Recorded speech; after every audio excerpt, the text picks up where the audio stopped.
दोस्तों, वेवर्ड नाम का एक ऐसा स्कूल है जहां पर देश भर के बिगड़ेल बच्चों को सुधारने के लिए भेजा जाता है, लेकिन वहां उनके साथ कुछ ऐसा होता है जो वो कभी भी वापस नहीं लौट पाते, और जो वापस लौटते हैं वो हमेशा वहां की प्रिंसिपल के गुलाम हो जाते हैं, क्योंकि प्रिंसिपल उनके साथ कुछ ऐसा करती है कि उनके सोचने समझने की शक्ति पूरी तरह से खत्म हो जाती है। वो स्टूडेंट्स अपना सब काम बस यही सोच कर करते हैं कि उस काम से हमारी प्रिंसिपल खुश होनी चाहिए। दोस्तों, इसके पहले 4 एपिसोड मैं ऑलरेडी एक्सप्लेन कर चुका हूँ। जिसने भी नहीं देखे, डिस्क्रिप्शन और आई बटन में लिंक है, जाकर देख ले। और बचे हुए 4 एपिसोड मैं आज इस वीडियो में एक्सप्लेन करने वाला हूँ। तो बिना देरी किए चलते हैं वीडियो की तरफ।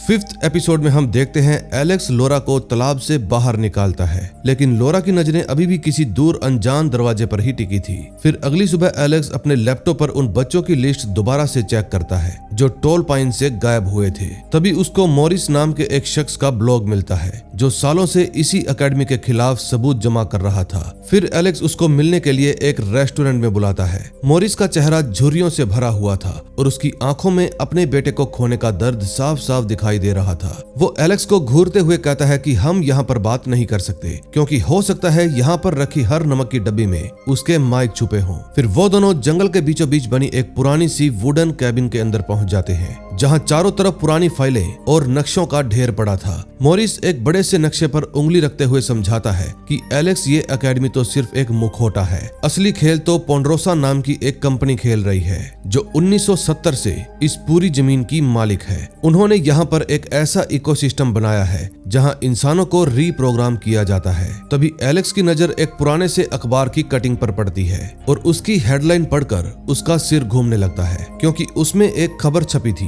कि एकेडमी से अपनी बेटी को ले जाने आए माँ बाप रहस्यमय ढंग से गायब। और ये खबर किसी और की नहीं बल्कि उसकी वाइफ लोरा के माँ बाप की थी। अब एलेक्स को एहसास होता है कि लोरा यहाँ पर खुद नहीं आई बल्कि उसको यहाँ पर बुलाया गया है। फिर मॉरिस को एलेक्स की खामोशी पर शक होने लगता है, और जब उसको पता चलता है कि एलेक्स एक पुलिस वाला है तो वो अपना टीजर निकाल लेता है। लेकिन एलेक्स की पुलिस ट्रेनिंग काम आती है और वो मॉरिस को काबू कर लेता है। फिर सेल्फ डिफेंस के चलते वो उसको कुछ घूंसे भी मारता है, लेकिन उसको नुकसान नहीं पहुंचाता और तेजी से वहां से निकल जाता है। अगले सीन में हम देखते हैं द लिप थेरेपी के बाद स्टेसी का व्यवहार काफी अजीब हो जाता है और ऐसा लगने लगता है कि जैसे वो कोई रोबोट हो। फिर ग्राउंड में वो डेनियल के पास जाती है जिसने उसका सिर फोड़ा था और उसको एक फूल देते हुए कहती है कि जाओ, मैंने तुम्हें माफ किया। और फिर वो डेनियल को समझाती है कि गुस्सा हमारे अंदर के सुकून को खत्म कर देता है। ये सब देखकर डेनियल कंफ्यूज हो जाता है और उससे वो फूल ले लेता है और अगले ही पल उसको घिन आ जाती है और फिर वो उसकी तरफ देखकर थूक देता है। तभी रात को हॉट सीट सेशन के दौरान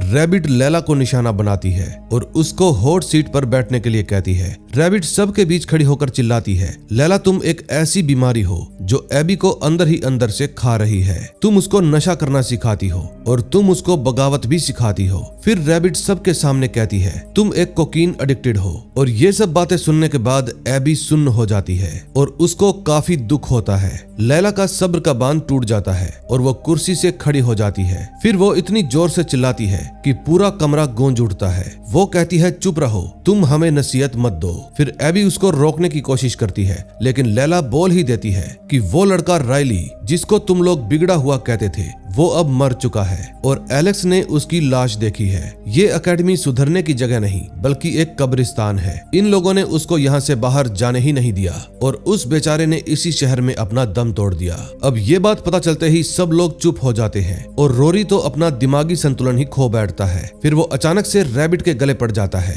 पूरे कमरे में अफड़ा तफड़ी मच जाती है। फिर डेनियल और बाकी के बच्चे मौका देखकर गार्ड्स पर टूट पड़ते हैं और उनका ही इंजेक्शन निकालकर उनको ही ठोक देते हैं। फिर लैला और एबी डरते डरते एवलिन के ऑफिस की तरफ भागते हैं। वहां बाहर गार्ड्स का पहरा था, लेकिन गार्ड्स के अंदर आने से पहले ही सभी मिलकर अंदर का दरवाजा लॉक कर देते हैं। फिर लैला एवलिन से विंडो के जरिए डील करने की कोशिश करती है कि हमें यहाँ से जाने दो, हम किसी को कुछ नहीं बताएंगे। लेकिन एवलिन अभी भी शांति से काम लेती है। फिर वो अपने हेडफोन निकालती है और अपने गार्ड को कहती है, मैं इन बच्चों को जानती हूँ, ये सब जल्दी ही लाइन पर आ जाएंगे, इसलिए अंदर की लाइट काट दो। अब इनके अंदर का डर और इनकी नशे की आदत इनको खुद ही सरेंडर करने पर मजबूर कर देगी। और होता भी बिल्कुल ऐसे ही है। अंदर बच्चे भागने का रास्ता ढूंढने की जगह स्टोर रूम में घुस जाते हैं जहां उनका सामान रखा हुआ था। लैला और एलो ने जब वहां रखी पुरानी नशे की दवाइयां देखी तो वो सब कुछ भूल गई। फिर वो दोनों एवलिन की कुर्सी पर बैठकर नशा करने लगती है।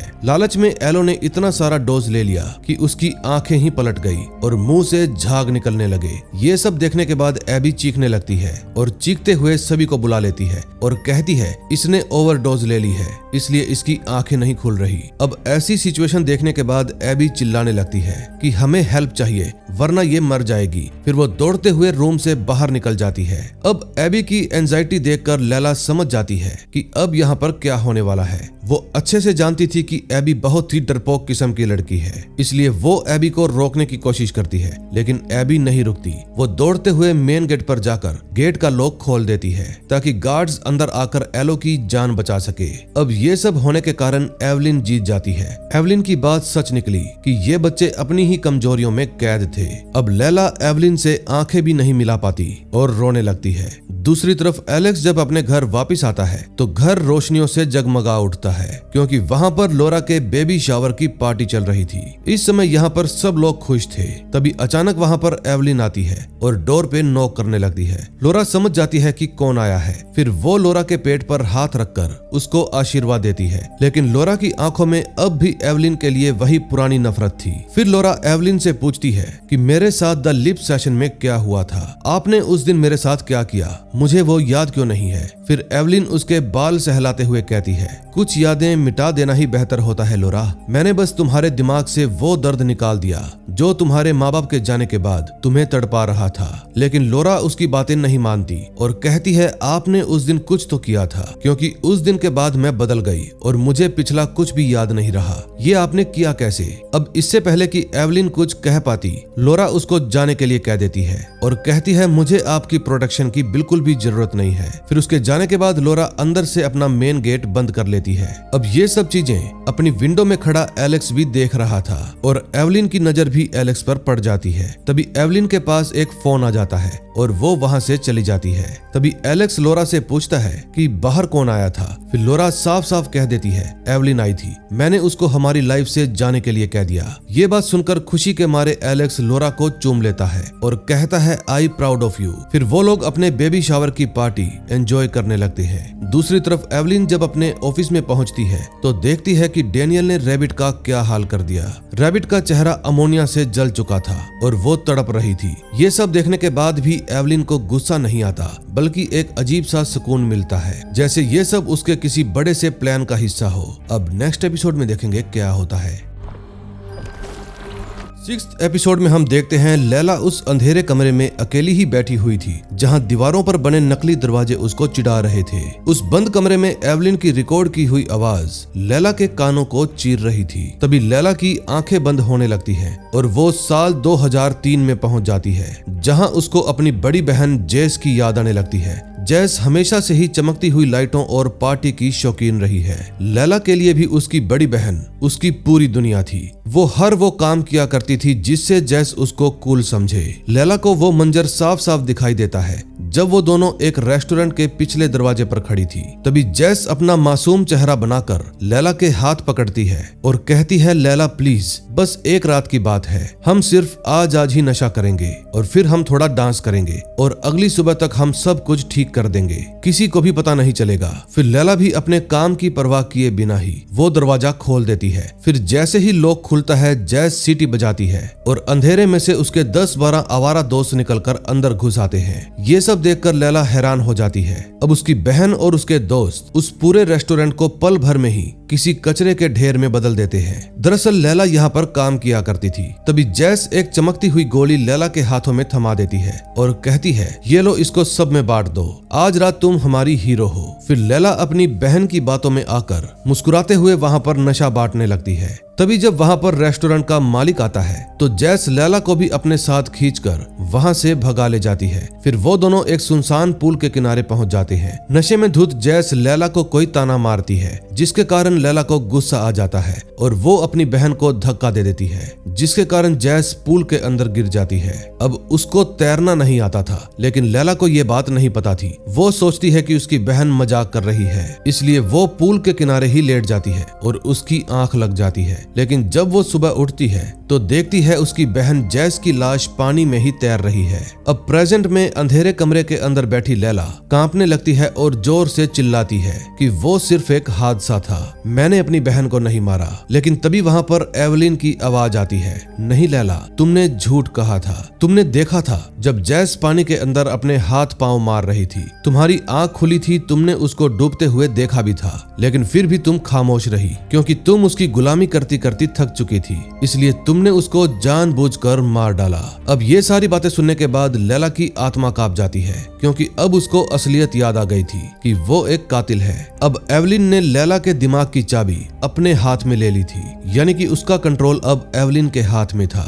दूसरी तरफ बच्चों को अब जंगल के बीचों बीच छोड़ दिया जाता है और सभी के हाथ में एक छोटा सा बैग और पुराने नक्शे का एक टुकड़ा थमा दिया जाता है। फिर एवलिन उनको हुक्म देती है कि जो उस पहाड़ी की चोटी पर लगी बेल बजाएगा वो आजाद हो जाएगा। एबी और रोरी एक साथ निकलते हैं, लेकिन जल्दी ही उनका सामान दूसरे बच्चे छीन लेते हैं। फिर वो दोनों भूखे प्यासे कांटे भरे रास्तों पर चलते हुए आगे बढ़ते रहते हैं। फिर रात होने पर उनको एक गुफा में आग की रोशनी नजर आती है, इसलिए वो डरते हुए अंदर पहुंच जाते हैं और देखते हैं कि डेनियल वहां पर किसी जानवर का शिकार करके लाया है और अब उसको भून रहा है। दरअसल डेनियल ने एकेडमी से पहले सर्वाइवल कैंप अटेंड किया था, जिसमें उसको जंगल में कैसे सरवाइव किया जाता है सिखाया गया था, इसलिए अब वो इस जंगल का राजा बन बैठा था। फिर डेनियल उनको खाने के लिए थोड़ा खाना देता है। तभी अगली सुबह डेनियल बिना बताए चोटी की तरफ निकल जाता है। तभी एबी और रोरी को रास्ते में मार्टी मिलता है, जो एक नए नए धुले कपड़ों वाले सीधे साधे बच्चे जैसा दिख रहा था। मार्टी कहता है, मुझे तो समझ में ही नहीं आया कि इन लोगों ने मुझे क्यों पकड़ लिया, मैं तो बस सड़क किनारे बैठा था। फिर जब वो तीनों आगे बढ़ते हैं तो उनको वही लड़की मिलती है जिसने एबी का सामान लूटा था और इस समय उसके पांव पर चोट लगी हुई थी क्योंकि वो चट्टान से फिसलकर नीचे गिर गई थी। अब उसको रोता हुआ देखकर रोरी का दिल पिघल जाता है, इसलिए वो कहती है, एबी हमें इसकी हेल्प करनी चाहिए। लेकिन ये बात सुनकर एबी गुस्सा हो जाती है और कहती है, इसने हमें मरने के लिए छोड़ दिया था। अगर इस जालिम दुनिया में सरवाइव करना है तो सिर्फ वही सरवाइव कर सकता है जो अपने बारे में सोचता है। फिर एबी अपना सामान वापस ले लेती है और उसको तड़पता हुआ छोड़कर आगे निकल जाती है। तभी हम डेनियल को देखते हैं जो नदी के किनारे अपने मुंह हाथ धो रहा था। लेकिन तभी वहां पीछे से स्टेसी आ जाती है, जिसने एक लकड़ी की टहनी को काटकर खंजर जैसे नोकीला बना लिया था। फिर वो बिना किसी चेतावनी के वो लकड़ी डेनियल के पेट में घुसा देती है, जिसके कारण डेनियल तड़प तड़प कर गिर जाता है। लेकिन स्टेसी की आंखों में एक भी आंसू नहीं आता और ना ही उसको अपने किए पर कोई पछतावा होता है। फिर वो कहती है कि एकेडमी के खिलाफ जाने वालों का यही अंजाम होगा। मैं अब पूरी तरह शुद्ध हो गई हूँ। रैबिट दूर से ये सब कुछ देखकर मुस्कुरा रही थी क्योंकि उसको खुशी है कि उसने एक नया शिकारी तैयार कर लिया है। तभी पहाड़ी की चोटी पर पहुंचने से पहले ही एबी और रोरी की बहस हो जाती है। रोरी को लगता है कि एबी बुरा बन गया है और एबी को लगता है कि रोरी सिर्फ एक बोझ है। तभी अचानक से रोरी को अस्थमा का अटैक आ जाता है और उसकी सांसें फूलने लगती है। फिर एबी उसको अपने कंधों पर उठा लेती है, लेकिन तभी वहां पर बेल बजने की आवाज आती है। फिर जब वो चोटी पर पहुंचते हैं तो देखते हैं मार्टी वहां पर पहले से ही मौजूद है और मार्टी उनको धोखा देकर खुद ही जीत गया। तभी गार्ड्स मार्टी को विनर ऐलान करते हैं। मार्टी खुशी से पागल हो जाता है, लेकिन जब गार्ड्स उसको कहते हैं अब तुम आजाद हो और जहां भी जाना चाहो जा सकते हो, तो मार्टी जंगल की गहराई की तरफ देखकर कांप उठता है और डर के मारे गार्ड्स के पांव में पड़ जाता है। नहीं, मुझे आजाद नहीं होना, मुझे वापस से एकेडमी ले चलो, मैं वहीं पर सेफ हूँ। ये सब देखकर एबी का दिल टूट जाता है और वो सोचने लगती है कि क्या ये आजादी एक मजाक थी। दूसरी तरफ शहर में एलेक्स पूरी रात जागकर इंटरनेट से पेंडेरोसा कंपनी की हिस्ट्री निकाल लेता है, जो कि सिर्फ एक कंपनी नहीं थी बल्कि एक सेल्फ हेल्प कल्ट था जो लोगों को बेहतर इंसान बनने के नाम पर उनका दिमाग अपने वश में कर लेते हैं। उनका मानना था कि पुरानी यादें मिटाकर ही एक नया इंसान बनाया जा सकता है। तभी एलेक्स को एक खौफनाक बात और पता चलती है कि एकेडमी के नीचे एक बहुत बड़ा बेसमेंट सिस्टम है जो शहर के हर घर से जुड़ा हुआ है। यानी कि एवलिन सिर्फ एकेडमी के बच्चों पर ही नहीं बल्कि पूरे शहर पर नजर रखे हुए है। अब एलेक्स को खुद की और लोरा की जान खतरे में नजर आने लगती है। दरअसल एलेक्स और लोरा जिस नए घर में रहा करते थे ये कोई आम घर नहीं था बल्कि ये वही जगह थी जहां सालों पहले उस खतरनाक कल्ट की मीटिंग हुआ करती थी। लेकिन तभी पुलिस स्टेशन में ड्वेन यानी कि एलेक्स का पार्टनर वहां पर आता है और एलेक्स के हाथ में एक कागज थमा देता है। उस कागज पर साफ साफ लिखा हुआ था कि मॉरिस ने खुदकुशी कर ली, लेकिन सच्चाई तो कुछ और ही थी। मॉरिस का चेहरा बुरी तरह से जख्मी था, जैसे किसी ने उसको जानवरों की तरह पीटा हो।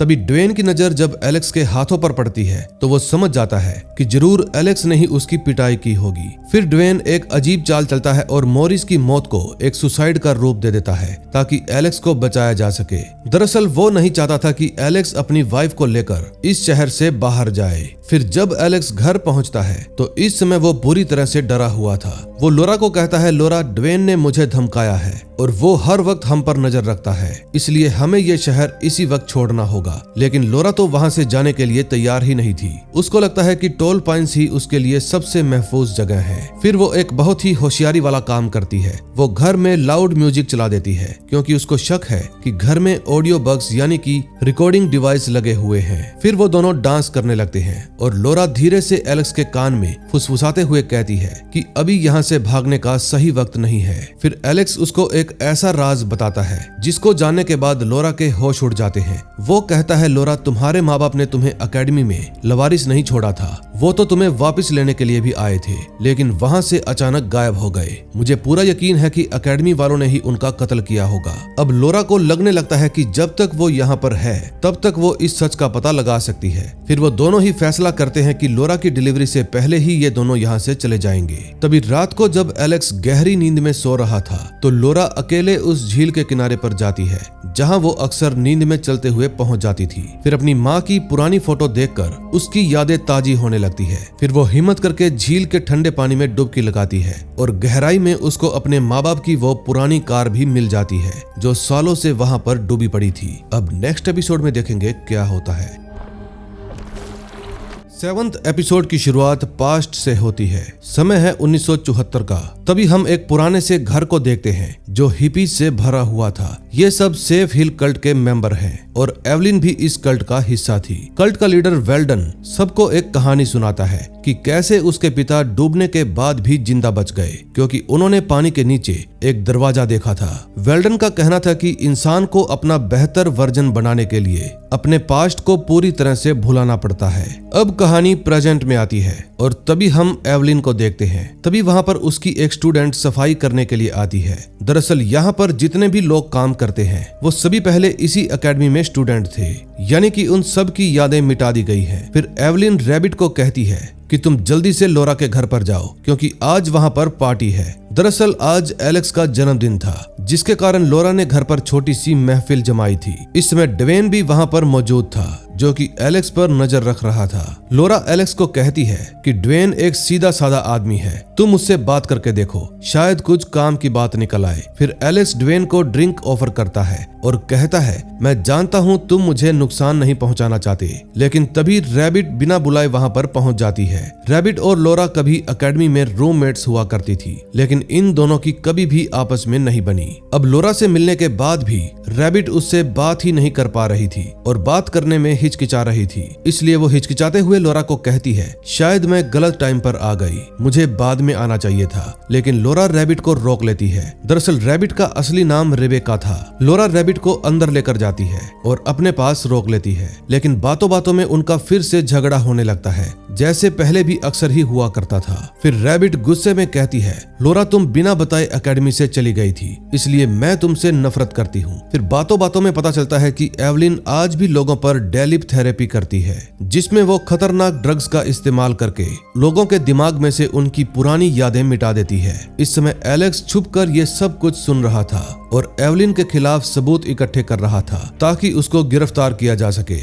दूसरी तरफ एकेडमी में एबी और रोरी भागने की प्लानिंग बनाती है। उन्होंने सीसीटीवी के ब्लाइंड स्पॉट में एक स्क्रू ड्राइवर भी छुपा दिया था। अब इनके साथ लैला भी भागने वाली थी, लेकिन लैला अब एवलिन की बातों में आने लगती है। जब उसके कहने पर लैला अपनी माँ को फोन करती है तो उसकी माँ उससे बात करने के लिए कोई भी दिलचस्पी नहीं दिखाती। फिर एवलिन लैला को गार्डन के बाहर पिकनिक पर ले जाती है और उसको ऑफर देती है कि तुम एक स्पेशल स्टूडेंट हो और अगर तुम चाहो तो ग्रेजुएशन के बाद भी ये एकेडमी तुम्हें घर और नौकरी दे सकती है ताकि तुम टोल पॉइंट्स में ही रह सको। फिर एवलिन उसको अपनी झूठी कहानी सुनाती है कि एक समय मैं खुद विक्टिम हुआ करती थी, लेकिन असलियत तो ये थी कि 17 साल की उम्र में मैं एक ड्रग एडिक्टेड थी और मैंने वेल्डन के कल्ट के साथ मिलकर ये सब शुरू किया था। वेल्डन का मानना था कि ट्रॉमा खत्म करने के लिए बच्चों का पैदा होना रुकना चाहिए, इसलिए टोल पॉइंट्स में कोई भी बच्चा पैदा नहीं होता। तभी रात के ठीक 1:30 बजे एलेक्स अपने फोन के पास बैठा था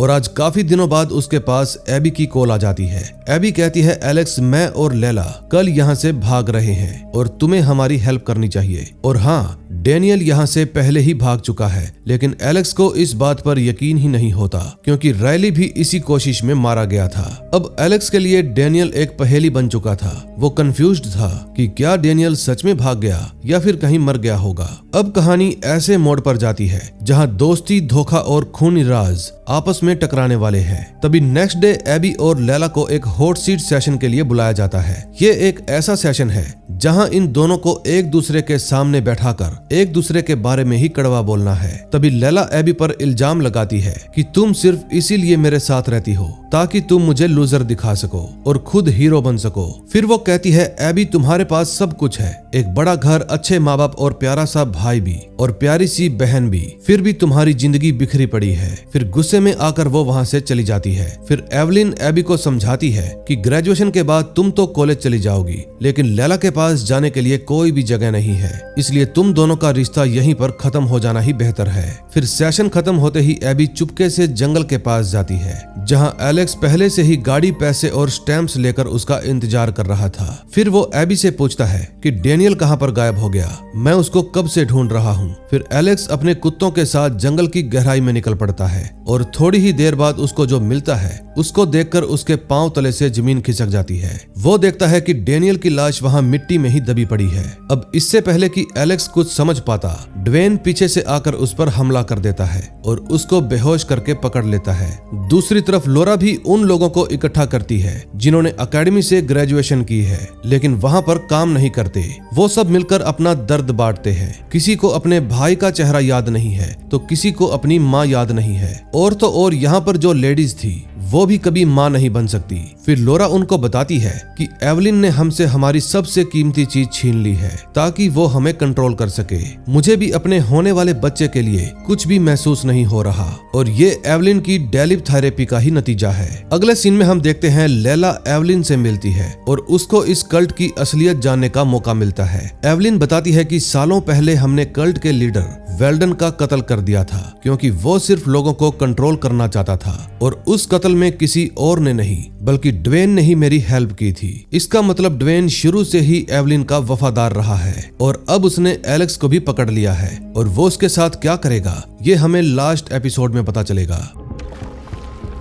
लास्ट एपिसोड में हम देखते हैं एवलिन लोरा के घर पर पहुंच जाती है। इस समय लोरा अपने कमरे में बैठकर रिलैक्स होने की कोशिश कर रही थी। इस समय वहां पर लोरा के और भी दोस्त मौजूद थे। तभी एक दोस्त लोरा को बताती है कि एवलिन तुमसे मिलने के लिए आई है। फिर जब एवलिन लोरा के कमरे में आती है तो बताती है कि मैं एलेक्स को ढूंढ रही हूँ, क्या तुम बताओगी कि एलेक्स कहाँ पर है? तुम्हें बच्चा होने वाला है, मैंने सोचा वो तुम्हारे साथ ही होगा। लोरा कहती है वो आने वाला ही होगा। फिर एवलिन उसको धमकाती है कि एलेक्स अब नहीं आएगा क्योंकि मैं उसके ऊपर डेलिव थेरेपी करने वाली हूँ ताकि एलेक्स अपना दुख भूलकर तुम्हारे बच्चों को अपना सके। फिर लोरा ये बात सुनते ही गुस्से में कांपने लगती है और एवलिन की आंखों में आंखें डालकर कहती है, अगर तुमने एलेक्स को हाथ भी लगाया तो कसम उड़ान छल्ले की, मैं तुम्हें जान से मार दूंगी। लेकिन एवलिन तो बस मुस्कुराकर निकल जाती है। तभी इसी पल लोरा का वाटर ब्रेक हो जाता है और डिलीवरी का वक्त आ जाता है। दूसरी तरफ अकेडमी में एबी, रोरी और लैला अपना प्लान शुरू करते हैं। वो सिक्योरिटी गार्ड को पेरिस से आया एक झूठा लव लेटर देते हैं, जिसको पढ़कर वो खुशी खुशी बाहर चला जाता है।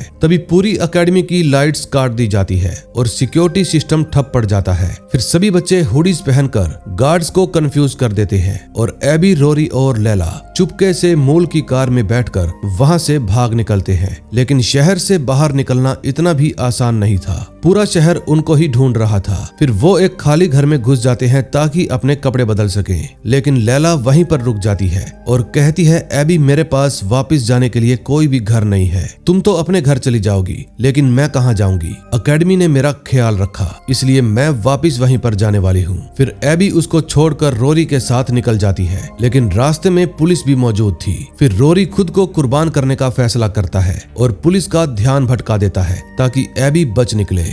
दूसरी तरफ ड्वेन एलेक्स को वही थेरेपी वाले कमरे में ले जाता है जहां एवलिन और रैबिट उसका इंतजार कर रहे थे। रैबिट तो पहले ही एवलिन से खफा थी। फिर मौका देखकर वो नशे वाला इंजेक्शन एवलिन को ही ठोक देती है, जिसके कारण एवलिन बेहोश हो जाती है। लेकिन तभी एलेक्स गुस्से में आकर बार बार वही इंजेक्शन एवलिन को लगाने लगता है। अब आधी बेहोशी की हालत में एवलिन एक राज खोलती है, जिसको सुनने के बाद एलेक्स सुन्न हो जाता है। एवलिन कहती है, एलेक्स, क्या तुम जानते हो कि लोरा के माँ बाप को किसने मारा? लोरा के माँ बाप को मैंने नहीं, बल्कि उसने खुद मारा था। मैंने तो बस उसके दिमाग में से वो खौफनाक यादें मिटाई थी ताकि वो जिंदा रह सके। फिर एलेक्स वहां से भागते हुए अपने घर की तरफ निकल जाता है। रास्ते में उसको ड्वेन एक बार फिर से मिलता है और वो उसका गला दबाकर उसको जान से मारने की कोशिश करता है। लेकिन एलेक्स अपनी पूरी ताकत से ड्वेन को गिरा देता है और पत्थर से मारने लगता है। अब ड्वेन कमजोर पड़ जाता है और एलेक्स यहाँ जो कुछ भी कर रहा था अपनी सेफ्टी के लिए कर रहा था, इसलिए अब की बार एलेक्स पीछे नहीं हटता, बल्कि एक भारी सा पत्थर उठाकर ड्वेन का सिर कुचलकर उसको हमेशा के लिए खत्म कर देता है। तभी जब एलेक्स घर पहुंचता है तो देखता है वहां पर भीड़ लगी हुई है। दरअसल लोरा एक बाथटब के अंदर बैठकर अपने बच्चे को जन्म दे रही थी और ऐन मौके पर एलेक्स भी वहां पर पहुंच जाता है और अपना बच्चा पैदा करने में अपनी वाइफ लोरा की हेल्प करने लगता है। तभी कुछ देर बाद लोरा एक प्यारे से बच्चे को जन्म देती है। फिर जब एलेक्स अपने बच्चे को अपनी गोद में लेता है तो उसको पल भर का ही सुकून मिलता है, क्योंकि उसने सोचा था कि अब सब कुछ ठीक हो चुका है। लेकिन तभी अचानक से पूल के पास खड़े लोग एक एक करके अपने कपड़े उतारने लगते हैं। ये नजारा देखकर एलेक्स दंग रह जाता है। तभी लोरा उसकी तरफ देखती है और एक ऐसी बात कहती है जो किसी का भी दिमाग हिला दे। लोरा कहती है, एलेक्स, ये बच्चा सिर्फ हमारा नहीं है, बल्कि टोल पाइन्स के हर एक शख्स का है जो यहाँ पर रहता है। अब एलेक्स को भी समझ में आ जाता है कि वो जिन लोगों के बीच में रह रहा है वो सब लोग पागल हो चुके हैं। ये शहर कोई जन्नत नहीं बल्कि भटकती हुई आत्माओं का पिंजरा है, जहां हर कोई एक दूसरे के साथ जुड़ा हुआ है। अब एलेक्स की आंखों में साफ साफ दिख रहा था कि वो खुद को कितना बेबस महसूस कर रहा है।